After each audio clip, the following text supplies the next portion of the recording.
Hi everyone, Ken Shreve here from the street with a look at what's coming up this week in terms of economic data and earnings reports. Let's get right into it.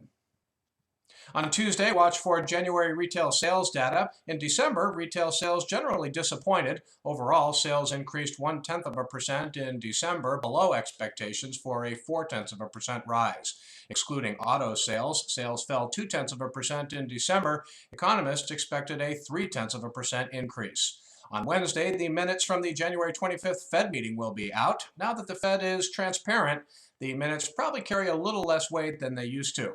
Meanwhile, investors will get a look at a couple of key reports on inflation. The latest reading on wholesale prices will be out Thursday. In December, the producer price index fell 0.1%, the second decline in 3 months. However, the core rate, which excludes food and energy costs, rose 0.3%, more than expected and the largest increase since July.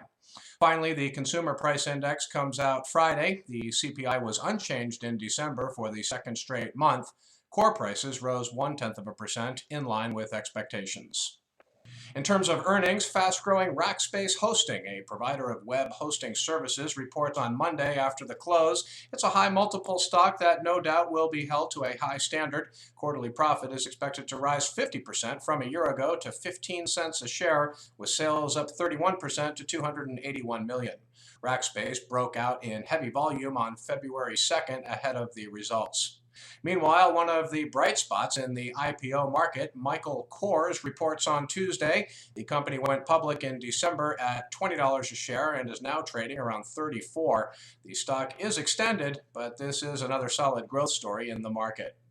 On Wednesday, watch for earnings from CF Industries. The company makes nitrogen and phosphate fertilizers. The stock is flirting with a breakout over 193. The company is expected to earn $6.82 a share, up 157% from a year ago, with sales up 33% to $1.65 billion. Thanks for watching. I'll see you back here early Wednesday for my next 1-minute trade video.